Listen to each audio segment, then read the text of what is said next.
Bismillahirrahmanirrahim. Assalamualaikum warahmatullahi wabarakatuh. Perkenalkan, saya Rahma Putri Azizah, mahasiswa dari Program Studi Komunikasi dan Penyiaran Islam kelas 2D. Dalam kesempatan kali ini, saya akan menyampaikan rangkuman materi selama 1 semester, mata kuliah ilmu dakwah yang diampu oleh Bapak Zaki. Secara bahasa, dakwah artinya seruan atau ajakan, mengajak kepada kebaikan. Istilah lain dalam dakwah adalah tablik, nasihat, tafsir, tangdir, tausiah, khutbah, taklim, tarbiyah, dan amar ma'ruf nahi mungkar. Sejarah dakwah dimulai dari kata balaghoh yang artinya sampai ilmu tentang tablik. Dalam balaghoh terdapat ilmu ma'ani, ilmu bayan, dan ilmu bati.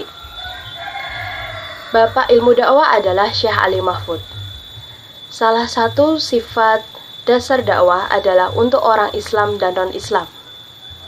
Sedang fungsi dakwah salah satunya adalah rahmat bagi alam semesta. Dan dalam dakwah juga ada yang namanya hidayah. Peran hidayah dalam dakwah adalah hidayah ilham, hidayah panca indera, hidayah akal, hidayah agama dan syariat, serta hidayah pertolongan. Hukum dakwah bisa fardu ain dan bisa fardu kifayah. Dai dalam dakwah dibagi menjadi 3, dai mujtahid, dai mutabi', dan dai muqallib. Prinsip-prinsip dakwah diantaranya memberi teladan sebelum berdakwah, mendidik, mengikat hati sebelum menjelaskan, menjadi murid guru, bukan buku atau internet. Lalu, syarat menjadi seorang pendakwah diantaranya yakin pada apa yang disampaikan, lalu berhusnuzon, berwawasan serta berpengetahuan, dan berbaur, menjalin hubungan yang erat dengan mad'u, serta saling membantu dan bermusyawarah antar pendakwah. Karena maraknya radikalisme di Indonesia, maka ada yang namanya moderasi beragama. Moderasi beragama ini adalah perilaku di tengah-tengah, tidak ekstrim dalam agama. Dalam dakwah tentu ada yang namanya mitra dakwah atau mad'u. Mad'u ini dibagi menjadi 2 perspektif, yang pertama teologis dan yang kedua sosiologis. Mad'u ini ada tingkatan prioritasnya, dan prioritas utama itu keluarga. Dalam dakwah tentu ada yang namanya pesan. Pesan dakwah ini bisa berasal dari ayat Al-Quran, hadis Nabi, pendapat para sahabat, pendapat para ulama, kisah teladan, berita, karya seni, dan karya sastra. Pesan dakwah itu dibagi menjadi 3, yakni pesan akhlak, pesan syariah, dan pesan akidah. Untuk menyampaikan suatu pesan, harus ada yang namanya metode dakwah.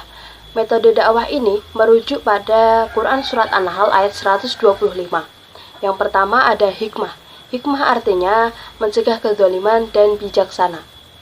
Metode ini dilakukan dengan cara toleransi, cerdas dalam memilih kata, dan sadar tempat, posisi, serta waktu. Dan metode yang kedua adalah metode mau'idhah hasanah. Mau'idhah hasanah adalah ungkapan yang mengandung unsur bimbingan, pendidikan, pengajaran, kisah, berita gembira, peringatan, pesan positif yang dapat dijadikan pedoman agar mendapat keselamatan dunia dan akhirat. Dalam mau'idhah hasanah terdapat nasihat, tafsir, tangdir, wasiat, dan kisah. Lalu metode yang ketiga adalah mujadalah. Mujadalah itu artinya berdebat, berdialog, tanya jawab. Ali Al-Jarisah membagi mujadalah menjadi mujadalah mahmudah dan mujadalah majmumah. Dalam berdialog itu ada etikanya. Di antaranya jujur, argumentatif, objektif, logis, tawaduk, dan memberi kesempatan lawan dialog. Dan yang terakhir, ada efek dakwah yang mana ada 3 tahap. Yang pertama kognitif, artinya cara berpikir. Yang kedua ada afektif, yang artinya perubahan sikap. Dan yang terakhir ada behavioral, yang artinya pola tingkah laku. Oke, cukup sekian dari saya. Apabila ada salah kata, mohon dimaafkan. Wassalamualaikum warahmatullahi wabarakatuh.